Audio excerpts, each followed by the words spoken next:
Hey, good morning, good afternoon, good evening, wherever you may be. Scott Luton and Kevin L. Jackson with you here on Supply Chain Now.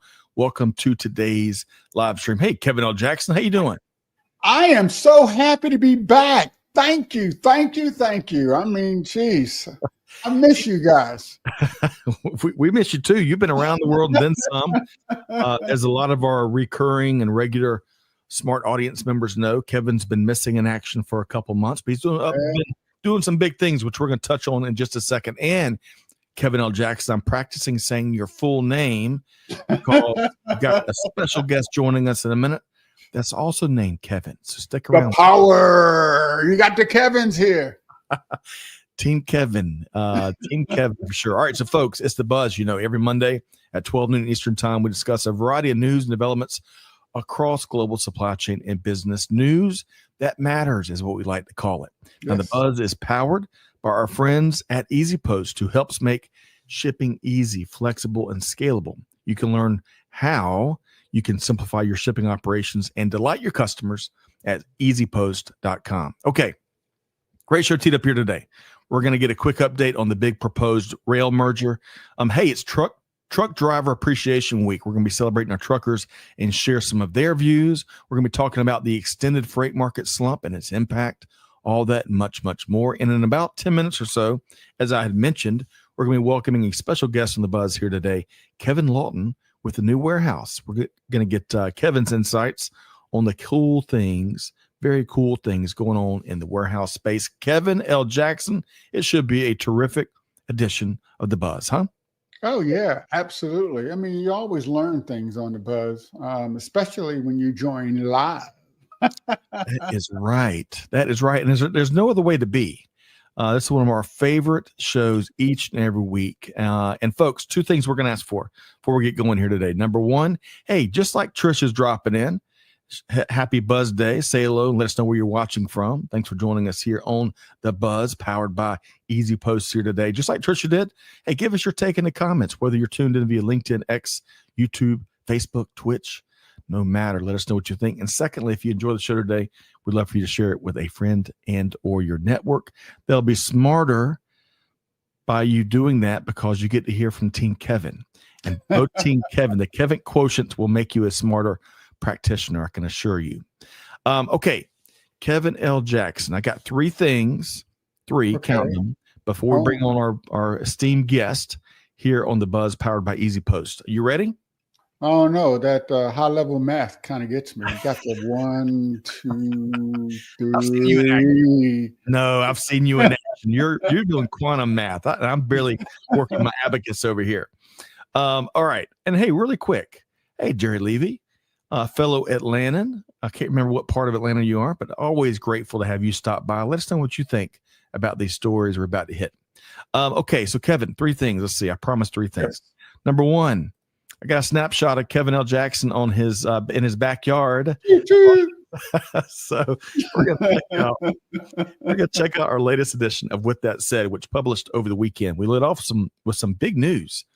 The largest rail industry labor union, it's come out in opposition to the big proposed merger between Union Pacific and Norfolk Southern. So stick with me here, Kevin, as I walk us through this story one more. So the union, which is named Smart Transportation Division, says they have big concerns with the safety practices and workforce environment at Union Pacific in particular.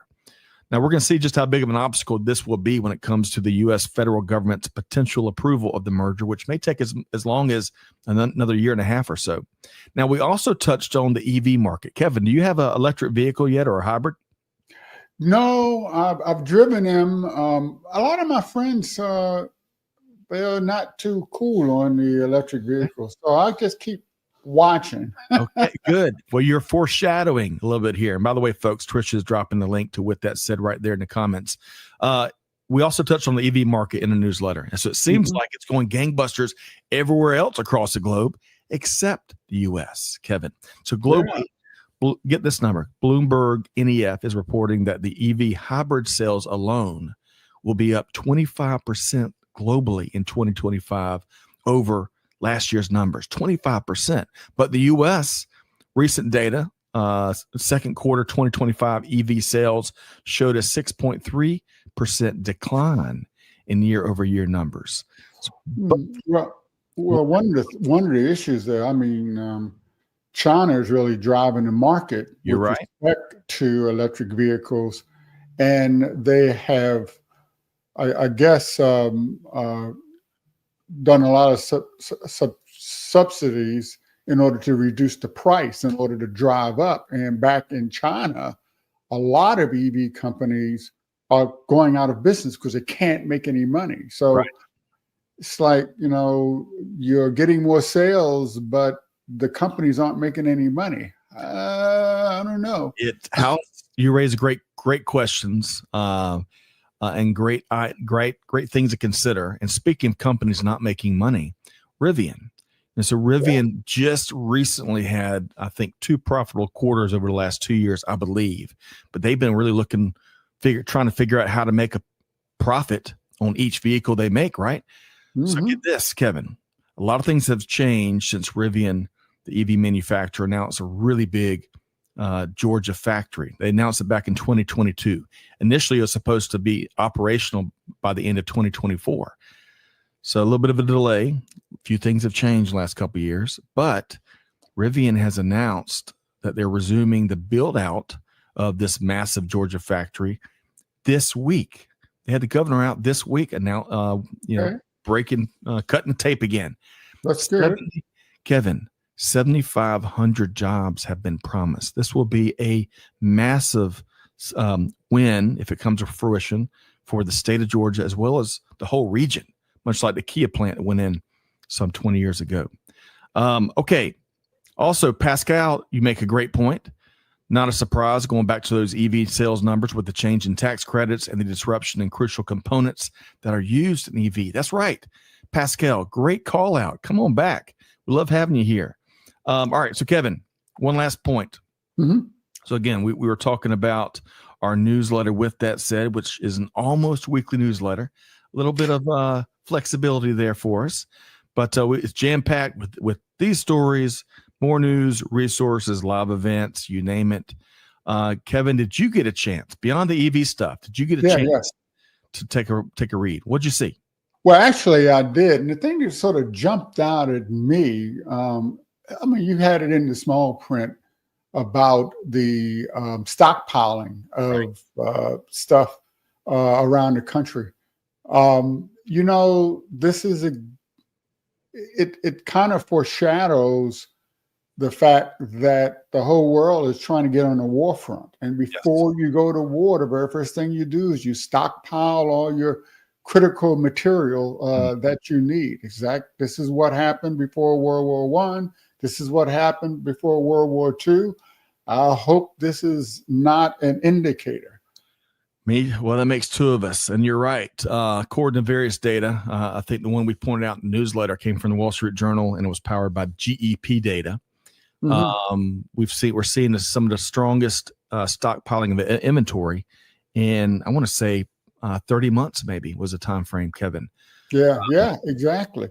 But China's already said that they're going to, their military has been tasked to be ready to take over Taiwan by 2027. That's not a long, and the U.S. military and allies are really ramping up to expect that. What they say, believe them when they tell you what they're going to do.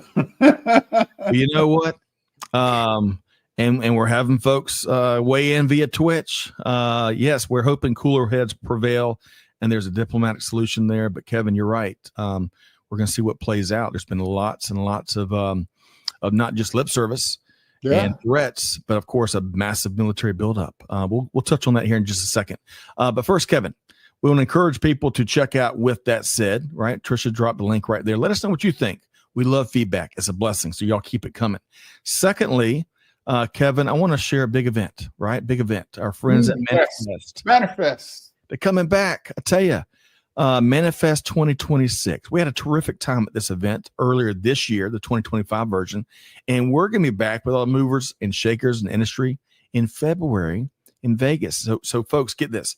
Manifest Vegas brings together the most comprehensive ecosystem of innovation and transformation in supply chain and logistics, delivering unmatched opportunities to learn, connect, and innovate.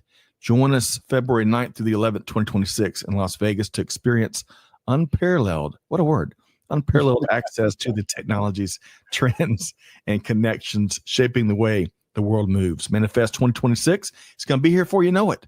Register now via the special link that Trisha, I bet, is sharing.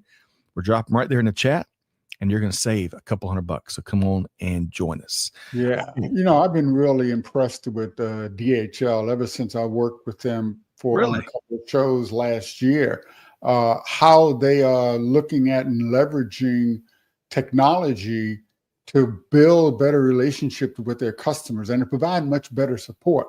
So they understand the importance of communications and logistics. Yes, Kevin, that's high praise because you're a very demanding customer. Let's see here. We're about to bring on Kevin. Before I prompt and get you to tell us where you've been, we're going to bring Kevin Lawton on in just a second. But Scotty and the crew always put on a great show. Hey, we appreciate that. Duluth Fly. And I think they love they're a big fan. I love Mr. Jackson. Okay. I got a new friend. Yeah, we do have a new friend there. We're going to invite them back every week. Okay. Before we ask and find out where Kevin L. Jackson's been, I want to go ahead and bring in an incredible guest here today. We're all excited about having for probably, I think Kevin's joined us 2 or 3 times now in Supply Chain Now. First time on the buzz. So Kevin Lawton has been doing big things in the warehousing and overall supply chain space for years. He's an educator, a national keynote speaker, an entrepreneur, and a whole bunch more. Kevin founded the New Warehouse podcast, which is fast approaching 650 episodes. He also serves as adjunct professor at Rider University, home of the Bronx. And I love Kevin's work out in the industry, and you're going to enjoy his perspective here today. Please join me in welcoming Kevin Lawton with the New Warehouse.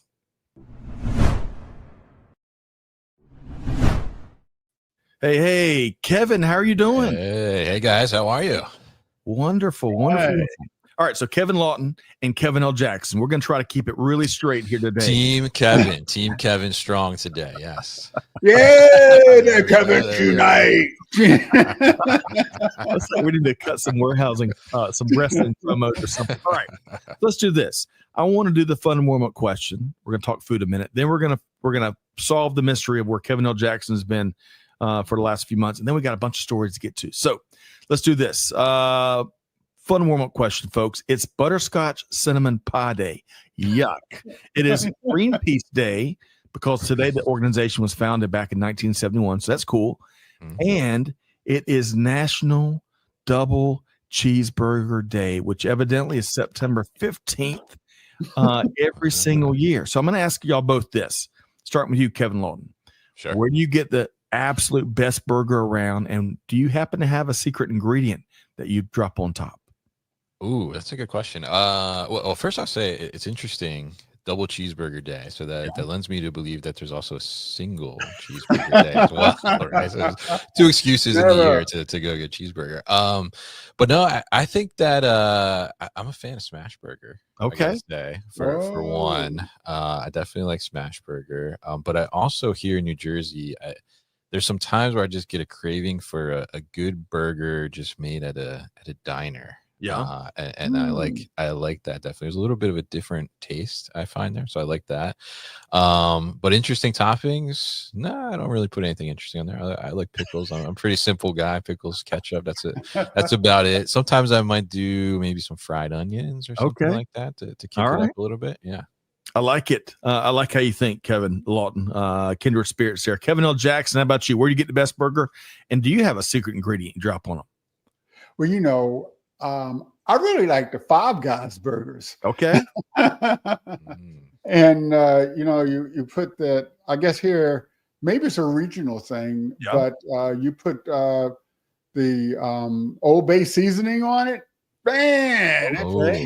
That's right there. And then some bread and butter pickles. Oh, bread and butter. All right. Yeah, not dill. I don't really go for dill. Relish is okay. But it's those bread and butter pickles that really, chef's kiss. Yes, that is the stunts. Oh, I love it. Well, Trisha's also a big fan of Five Guys, so y'all have that in common. And I All think they do make right. a great burger. But I got to tell you, Kevin, it's not exactly a burger, but it's probably what I get most regularly. And that's a good old patty melt on wheat at Waffle House. And load that thing with Oh. extra pickles. And if you say extra pickles at Waffle House, you got to be careful. They'll bring you the whole jar and Tabasco. And of But what course, kind of pickles? those famous Waffle House thin sliced, restaurant pickles. So All right. nothing too special. Rachel is also on team bread and butter. Oh, man. And hey, Jerry makes a good point. You guys are suggesting the $15 burgers, but what's the best fast food burger for us working class people? Hey, Jerry, we're all in that bucket with you, my friend.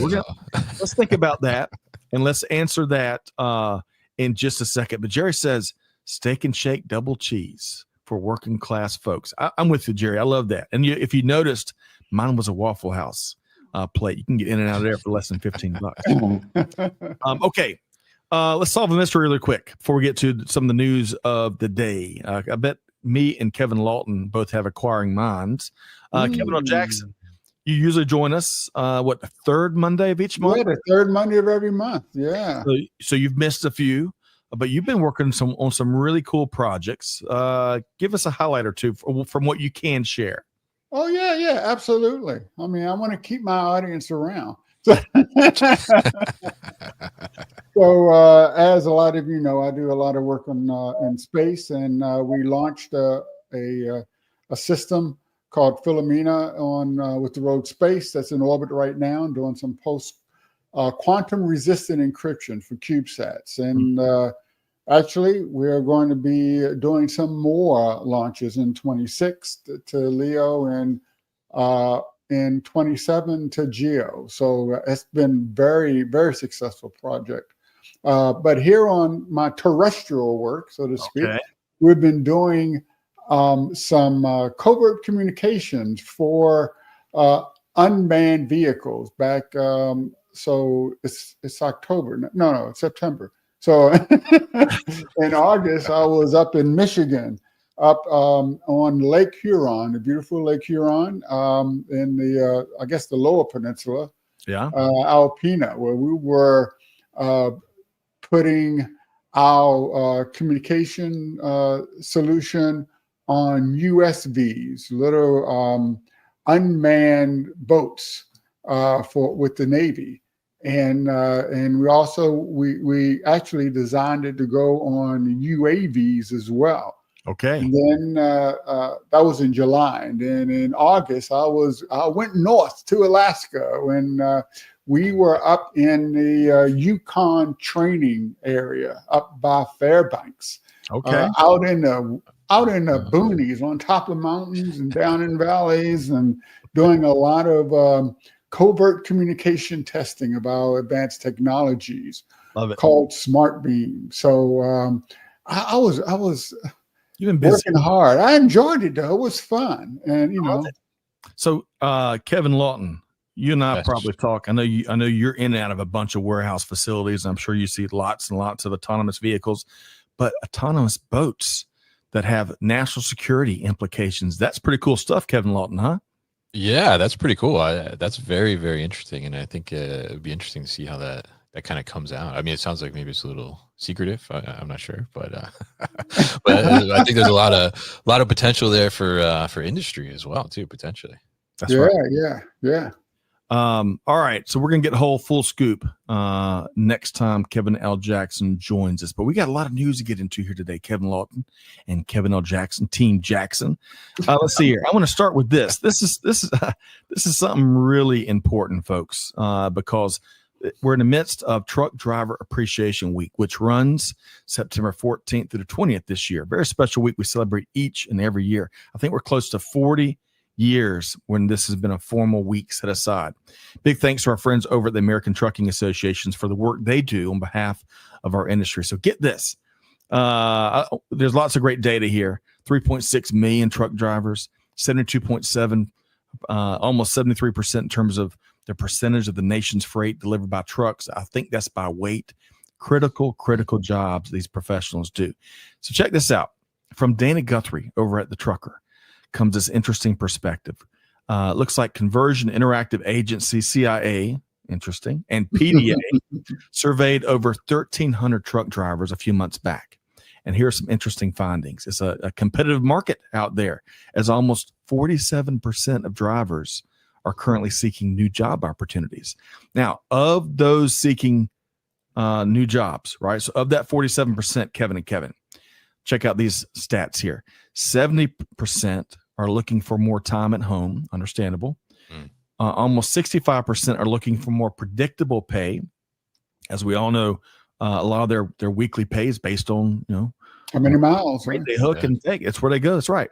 Over 42% are looking for access to better equipment. And over 30%, this is my least favorite factoid of all. Over 30% of drivers are looking for new opportunities because they report feeling disrespected at their current job. So Kevin, weigh in. What your thoughts there as it relates to the survey or the driver ecosystem, you name it. Which this Kevin? My apologies. 1, 2. Sure.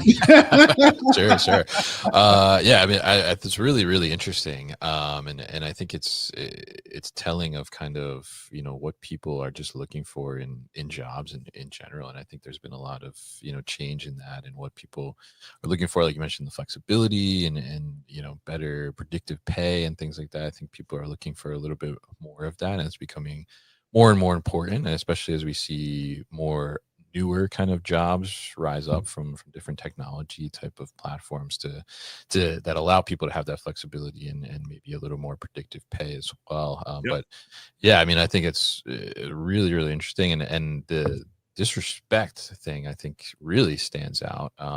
And coming from the warehouse side as I do, right? I mean, there is kind of these moments where the truckers and the shippers kind of butt heads, right? So I can see that being definitely a thing that is very reasonable and gets to a certain point for people where it's just kind of like, I don't want to deal with this anymore, and this difficulty. Yeah. Kevin, I'm with you. That respect thing. I mean, who raise your hand if you just accept being disrespected as part of your daily work. That's an awful mindset. Awful thing to hear about. It's exhausting. Yeah. It is. Kevin L. Jackson, your thoughts on what we're seeing in the truck driver space? Well, actually, I'd be interested to understand what percentage of those truckers are looking for new opportunities outside of being a trucker. With the use of autonomous vehicles, with the disrespect, obviously. Are they looking for greener pastures on the other side? That would be interesting. And it would really hurt our economy if the truckers decide to say, goodbye. Right. So true. I mean, imagine all of the freight that would stop moving, all the added lead time we would need. It'd be devastating. And we're going to touch on the freight economy in just a second. Jerry, you're on fire today. You're asking a question that I do not know, but I do know, folks, a little distinction, because Jerry's asking, what is the typical salary for local P&D drivers who get to go home every night? P&D meaning pickup and delivery. A lot of times these drivers are going to, say, Metro Atlanta or a certain portion of Metro Atlanta, make a bunch of stops, and then they make it home each and every night, as Jerry's pointing out. I interviewed a few folks from Southeastern Freight Lines a few years ago that 2 P&D drivers, which had some really cool stories. So, folks, I'm going to throw that over to Trish and Amanda. If y'all can find any salary data for P&D drivers, that'd be terrific. Kevin, I'm going to give you the last. When you get out to all the warehouses you visit, I love watching your visits out in the markets, whether it's events or facilities or whatever. You ever get a chance to interact with some professional truck drivers? I say on those visits, no. But being, former warehouse manager, plant manager, myself, certainly have had those interactions. Right. And I think it's, there's a lot of different perspectives on the way people view that relationship. Some people, they want to be a shipper of choice. Right. And that means that you're accommodating to those truck drivers as well. And some people, they look at the truck driver as just like the bane of their existence almost, Right. in a sense, right? And Wow. there's Horrible. definitely like a friction there. And I think that some of that comes from both sides. Some truckers are, not as great, just like some shippers are not as great, right? So they tend to maybe shut out these truckers a little bit, like can I use your bathroom? No, like bathrooms not for truckers or anybody outside, right, of the organization. And some of that is security, safety, right? But the companies that I've seen that have really like set up spaces for the truckers and given them some resources as they're waiting for loads, like they see benefits from that. It may not be Yes. like financially tangible in a sense, but having that better relationship, allows that trucker to be a little more flexible with you, or that carrier. Maybe they're gonna come after hours one time because you've built that relationship with them and you've been a little better. But yeah, too often than not, I do see where people are like, truckers like need them, but don't necessarily want them in a sense. Man, excellent perspective, and we got to do better. We got to do better, and Yeah. at least this once a year week set aside. Hopefully, it calls attention to the professional truck driver experience and journey. So let's act on Professional. That's what you got to emphasize. They are professionals. Yes. Well said. Well said. All right. So a couple quick things before we shift over to the freight economy. Number one, folks, check out this survey. It's from a couple months back, but you'll enjoy, and it'll enlighten you a bit on the professional truck driver journey, some of the motivations that they have. So check that out. Secondly, Jerry, going back to your question about P&D driver compensation, Amanda found really quick some data from ZipRecruiter that shows $25 to $30 an hour, which equates to about 60 to 70K annually. That sounds low to me, but she also mentions a ton of factors that influence those rates. And then one final thing, Kevin. I tell you, I love my interactions with truck drivers, and I've had a bunch of them. I was just at King Plow in West Atlanta. Well, I guess this is last year, so not just this was last year. But King Plow was being used for a TV shot. And of course, you got Hollywood Supply Chain. You got a bunch of trucks out there that's delivering props, all this stuff. And there was a truck driver named LA, and he had a big rig, and he had to finagle that thing in Atlanta traffic to perfectly land at the dock door. And Kevin, it would have took me 27 turns moving forward and back and just wheeled it around with his eyes shut, and it was perfectly matched to that dock. It is amazing. Wow. Professional truck driver. Yeah, that's right. 100%. Away, it's great to see you back with us via LinkedIn. Let us know what you're up to. Give us your take on the topics we're talking about. Let's shift over, Kevin, to talking about some tougher news. Even tougher news maybe on the freight economy. So Paul Berger and the Wall Street Journal recently published this article on the 3-year slump that the freight market has been in. So they report on the closure of TGS Transportation, which was a California-based company with a fleet of 150 trucks and a 40-year track record. Unfortunately, TGS joined one of the many other companies that closed up shop earlier this summer. Peter Schneider, the son of the founder at TGS, said, quote, "We were running more efficiently than we'd ever run as a company by far, and we still couldn't make it," end quote. 3 years of low freight pricing amid rising costs have many industry analysts concerned about how many other companies could follow TGS and cease operations. Many operators were hoping that rates would improve here in 2025, but that hasn't happened. As DAT Freight Analytics reporting shows that rates have remained largely steady at those pre-pandemic levels before that bonanza, or freight bonanza, if y'all recall, during the pandemic. Some analysts point to that there's still way too many trucks on the road chasing after demand that hasn't really seen that much of a pop. So Kevin Lawton, there's a lot of factors here. Y'all folks go check out the article. But Kevin, your thoughts in terms of what we're seeing in the overall freight economy right now? Yeah, I think it's interesting the last point that you touched on there, where there was kind of this boom in the market, right? And now there's some analysis saying there's just too many trucks on the road, right? There's too much capacity to meet the demand, and it's very kind of running parallel to what I see even from the warehouse perspective of real estate and spaces, right? There was a lot of boom too as well during the pandemic. I mean, just supply chain overall as a whole. and now there's a lot of empty space that people bought based on that boom or developed based on that boom, and now it's not there. So I think finding the balance is hard, but maybe tying it back to the previous story, right? If truckers are leaving, does that take away some of that capacity potentially, and does that level out, even out the market a little bit? And how does that kind of tie in together? I think it'd be very interesting to see over the next couple of years here. Well said, Kevin Lawton. Kevin L. Jackson, your thoughts?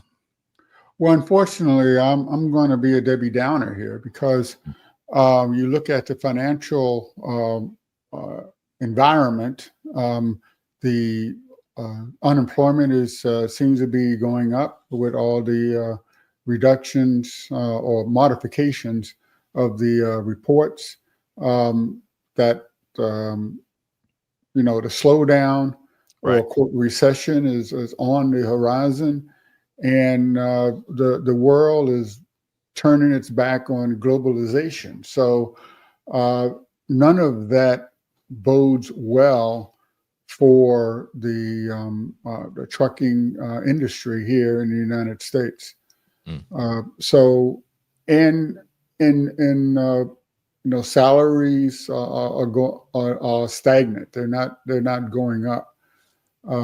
So, I think there are going to be more truck transportation companies that are going to have to find other things to do. Yep. The market is not going to be going up. It's just too many trucks on the road. And you add the automation to that, automation of both the warehouses and of vehicles. Yep. Hey, it's not Debbie Down at all. We're keeping it real, right? We're talking about the concerns every business leader is probably trying to read the tea leaves and manage and plan through. Folks, y'all check out this read. A couple of points I want to call out beyond what Kevin and Kevin have already shared. So, California is a unique state to do business in, and so that we should call that out. But secondly, Kevin, to your point, I don't know the latest tariff monies that were raised, but when I read that, I think it was over 30 billion or something ridiculous. When I read that, I was like, great. But at what cost is the question that came to my mind. And at what cost, Kevin L. Jackson, kind of goes what you're sharing. Exactly. Employment. U.S. companies are paying that $30 billion. Right. That's right. Well, true. And many consumers too, but employment, housing market, some other troubling economic data that we're seeing. It all leads me to this week, we may get an interest rate cut. Some folks are expecting 3 interest rate cuts by the end of the year. We shall see.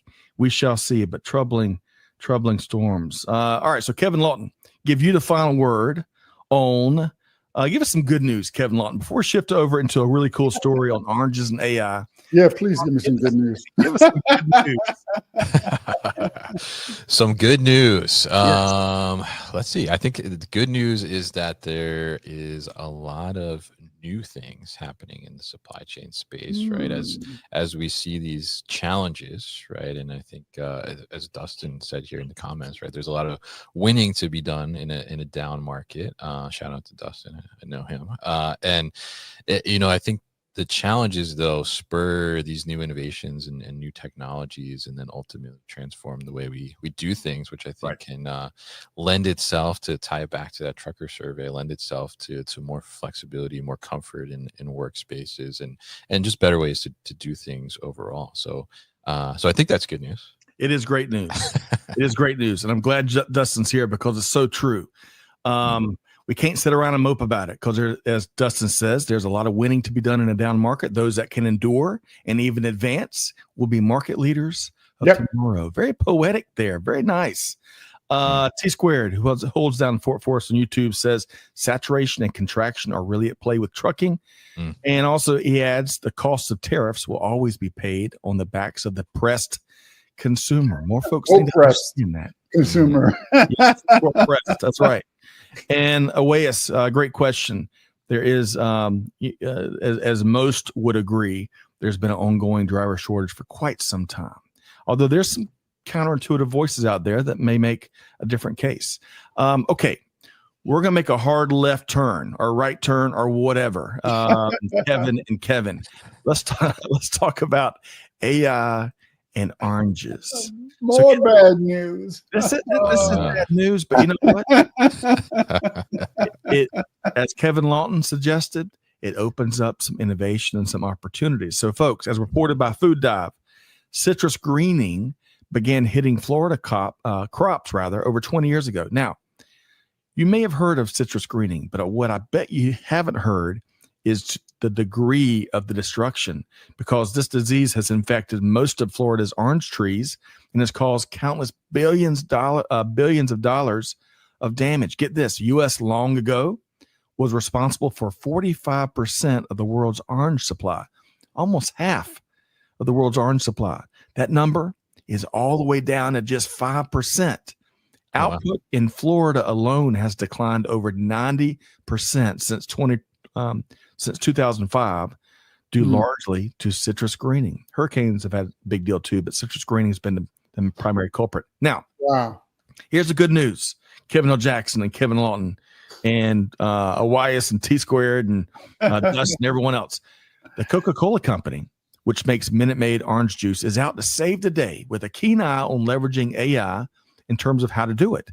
The beverage giant is a founding member of the MIT Generative AI Impact Consortium, whose primary goal is to utilize AI to address real-world problems in a manner that helps global society. Love that. Yeah. The consortium's first major project is this one, Save the Orange. I love, something to be said for something. We'll have my OJ. We're gonna get more details on the how. Right, we get more details on the how, but so far, Kevin L. Jackson and Kevin Lawton, no word yet on how citrus greening impacts the Tang industry. Not much. Used to be a big Tang drinker when I was a kid. Me too, my friend. All right, so Kevin Lawton, I picked this story because I think the degree of destruction is just much worse than I had thought. And then secondly, I love groups getting together to find practical and innovative ways of applying technology as they say, for the good of global society. Your thoughts, Kevin Lawton? Yeah, absolutely. And yeah, I definitely was not aware of that massive decline in the orange supply out there. And I love a good orange juice, especially fresh squeezed orange juice. Beautiful. But yeah, I think that, going back to kind of what I was saying about good news, right? I mean, I think, these challenges in a sense allow us to be innovative and figure out how can we do this, right? And I think that's kind of like naturally what we do as humans when we're, back is against the wall and we don't have that glass of orange juice. We gotta solve that problem, right? And we gotta figure it out. And I think it'd be really interesting to see like how they apply AI to be able to help and navigate this issue and try and overcome some of these things, because I can't imagine a world without oranges, right? Oh man, no way. It's heartbreaking. And I'm really interested as a non-technologist to dive into the how-to. My hunch is that I've seen some other sustainability driven AI genetics work being done to develop a stronger, less disease. Yeah, we'll see if that plays in. Kevin L. Jackson, you are you're one of the global go-tos when it comes to technology and all things cool technology. What'd you read? What'd you think about when you read the story? Well, my technology didn't come to mind. That's unusual, to be honest. But what did come to mind was, does this mean that we're going to need all these truckers to take all the California orange trees to Florida? Right. To replant? Man, so you're saying there's opportunities despite the down cycle there. It's going to be a theme here today, Kevin. Is that what you're saying? Yeah, it's opportunities. I mean, California is known for their orange trees as well. That's right. The citrus agriculture in general out along the West Coast. But we're going to say, Kevin, let me ask you this. When it comes to the how, any guesses that you're thinking of there, Kevin? Well, actually, AI is used quite broadly to create new compounds and new drugs. So you could actually, and to design, genetically modify, the oranges Yeah. to be resistant to this disease. But, when we started genetically modifying our meat, um, some countries stopped importing Right. the beef, for instance. But that may be the path forward. Trade-offs. I'm really curious to see more details and see the progress we're making. And by the way, shout out Kevin and Kevin to the team up at MIT for pulling together like the Justice League for all things AI. I'm looking forward to a bunch of wins. Right? I am. Yeah. I love that. Okay, folks, we're dropping the link. Trisha's right there on it. We're dropping a link to all these stories in the chat here today. Y'all check them out. Let us know what you are thinking. T-Squared says that's using AI as a tool and not a crutch. Hashtag Coca-Cola. Well said. That's right. Pascal is bringing it here today too. Yeah. Orange blight that is in Florida would infect the California trees too. The answer might be in developing blight-resistant trees. I agree with Kevin. Hey, if Pascal agrees with you, that means you're saying the right things. Is my hunch. Kevin, he left the S on there. Off of it. You're gonna agree with one, Kevin. You gotta agree with the other. Maybe we need some orange trees that can grow in New Jersey over here. Yes, that's what I said. Yeah, man. All right, and then Jonathan says, "Get this. My father was a truck driver for over 40 years, and what I've learned is that they receive appreciation like any other honest worker." I love that. Yes, it kind of goes against the observation we had from earlier, but I love that. And I bet Jonathan's father has some stories. Oh my! We appreciate his father, definitely. No doubt. Jonathan, big high five and hug for your father that played such a critical role for so long. All right, we're about to dive into Kevin Lawton's warehousing expertise and perspective. You're not going to want to miss it. But before we do a quick message from our friends at Easy Post, folks. Are you looking to turn your tracking page into a revenue driver this peak season? Yeah, I am. I love that. Easy Post advanced tracking. What gives you branded tracking pages, real-time delivery updates, and personalized upsell opportunities that keep customers engaged and delighted long after checkout. Now's the time to upgrade your tracking experience and revenue with Easy Post. Folks, you can learn more via the link we're dropping right there in the chat. Okay, Kevin Lawton. Yes, sir.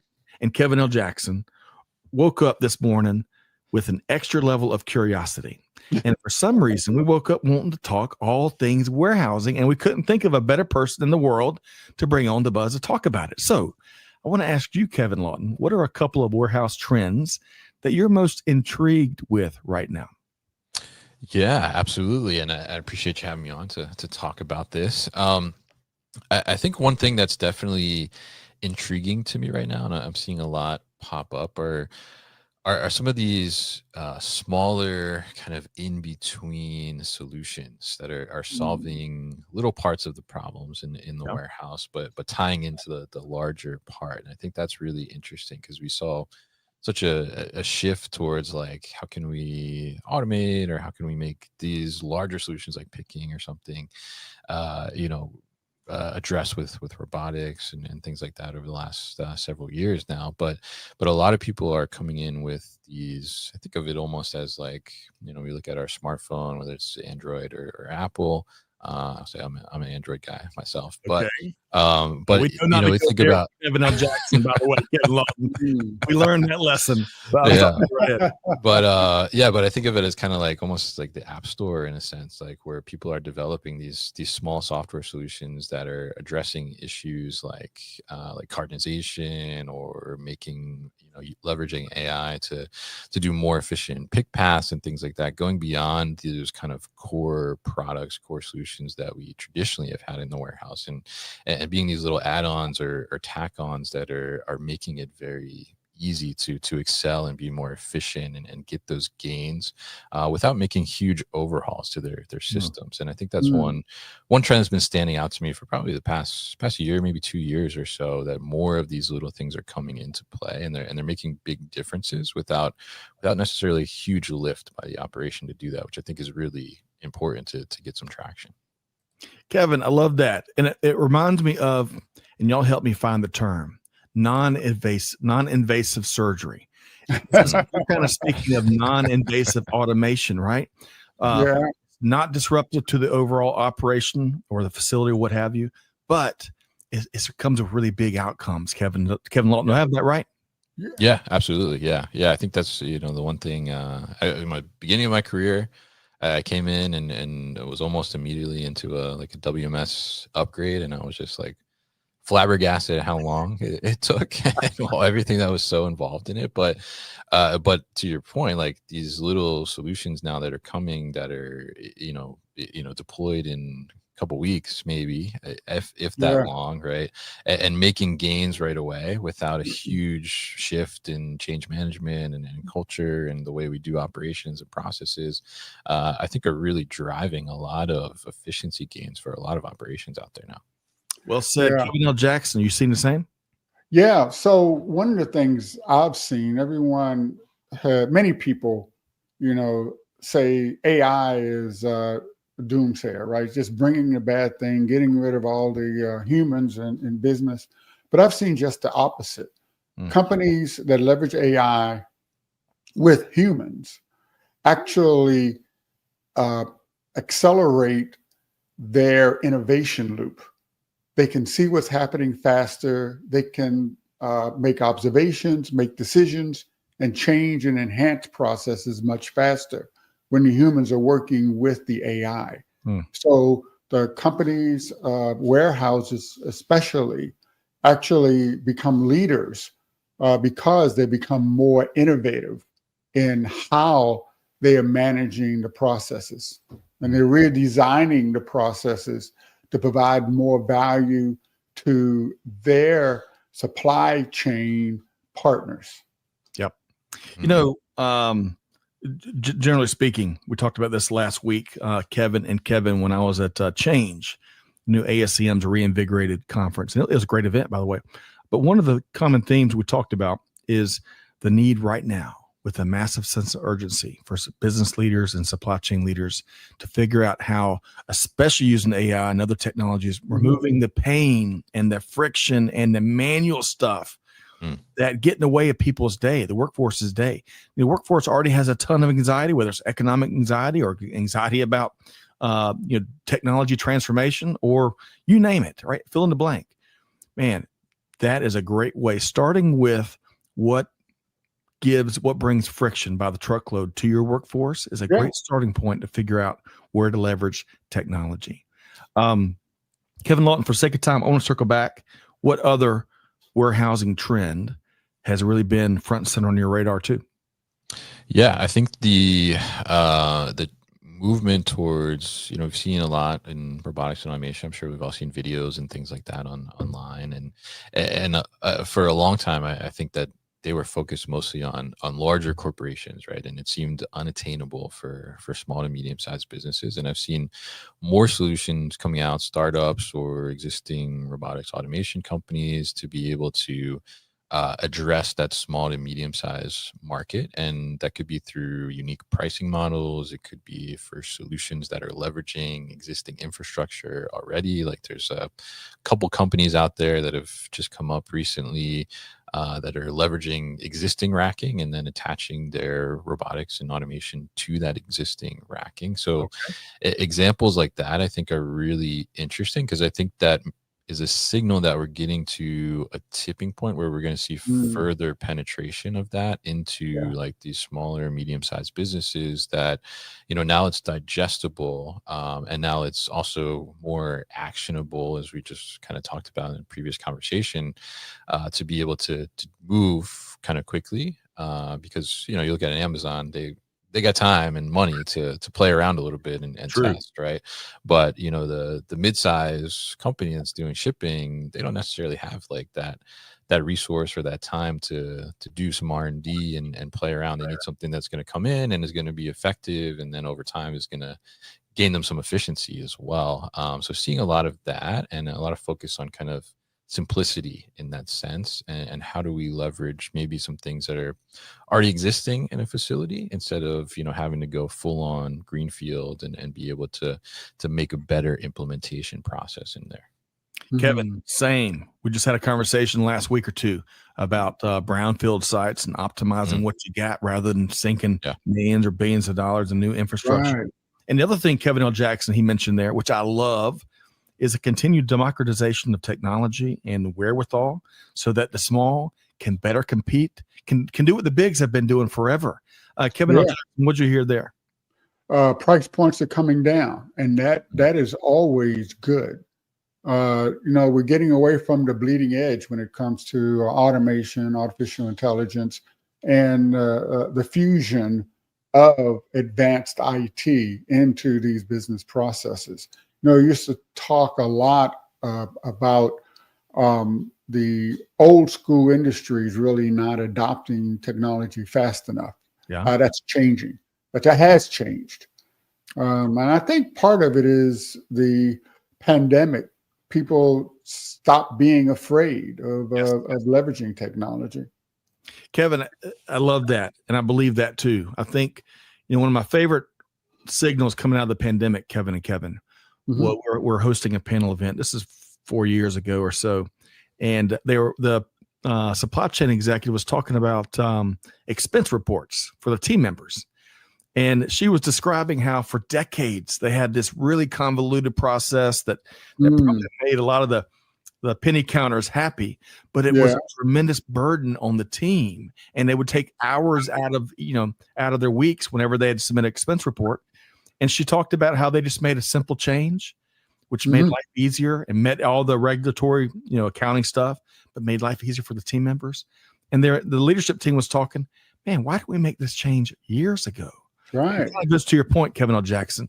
They just did it. They just did it. Yeah. All right. We're gonna move fast and furious here. And I added this question just for Team Kevin, because this is y'all's intersection. We got the warehouse guru and the technology guru. Not that we haven't talked about technology so far today, but what is one new tech in the new warehouse, Kevin Lawton? What's one use case that's hit your radar, maybe part of your site visits when it comes to new tech in the new warehousing scene? Yeah, I think one that kind of aligns a lot of what we've been talking about here in the last couple of minutes is certainly computer vision. I think computer vision is really kind of having a moment in the warehousing industry. And I think because it hits on a lot of those points that we talked about, right? A lot of companies are coming either with simplistic type of computer vision add-ons for existing equipment, or they're leveraging existing cameras that are already in the facility. But that's giving them a huge additional perspective and also capturing so much more data than they had previously to get a more real-time and more understanding of what is actually happening. That could be from inventory control, auditing perspective, could be from a load perspective, could be from safety perspective seen as well. And I think that is a technology that's really ramping up. And I think that it's very accessible to as well, and hits a lot of those points that we talked about before. Yeah, well said, Kevin. I'll tell you, it's generating tons and tons of more data. We're more data rich by the hour. Kevin L. Jackson, what'd you hear there, my friend?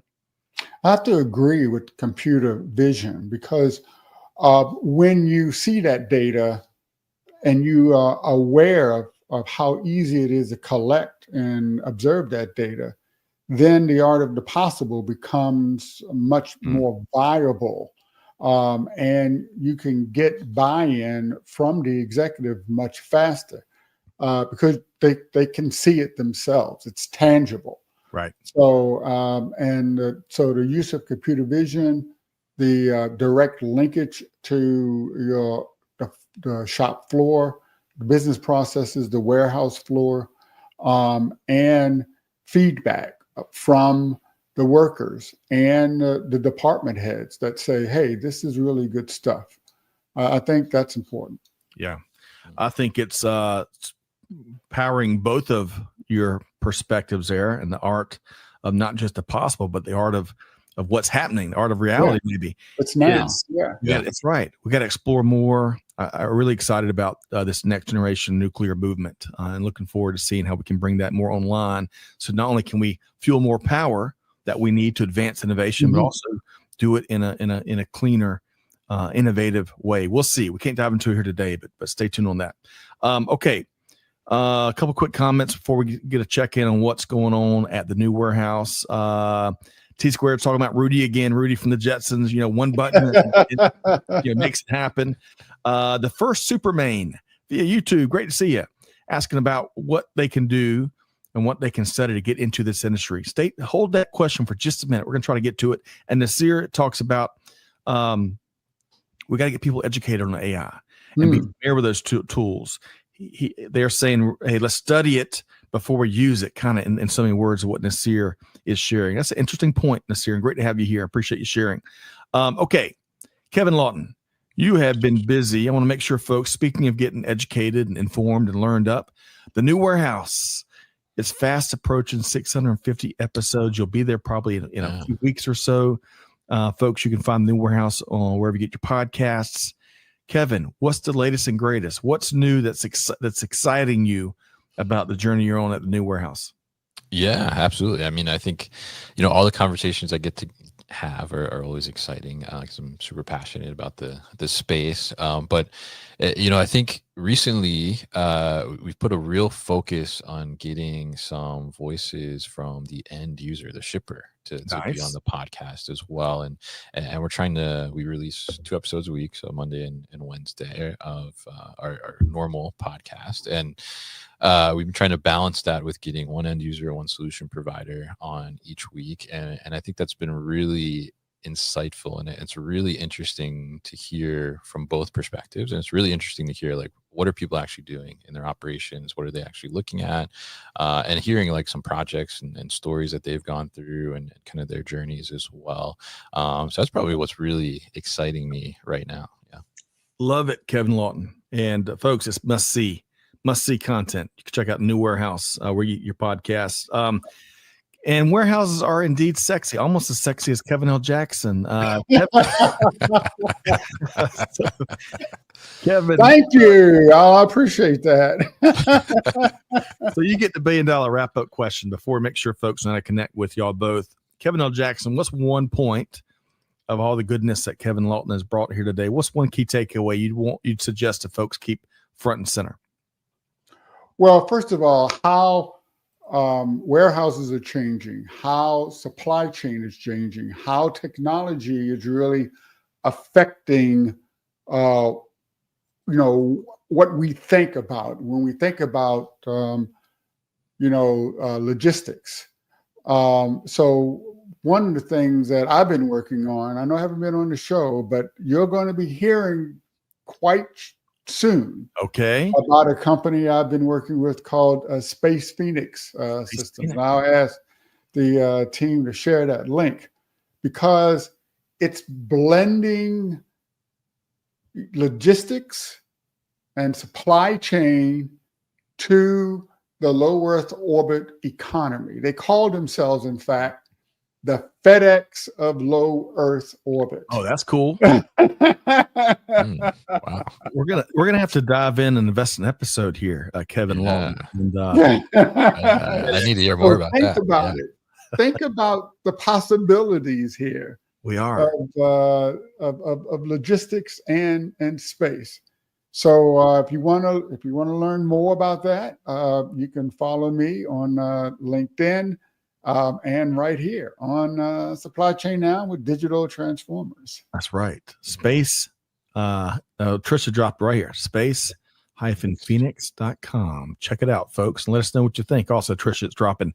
Make sure you subscribe to Supply Chain Now wherever you get your podcast. And Kevin, that leads me to asking you the final question.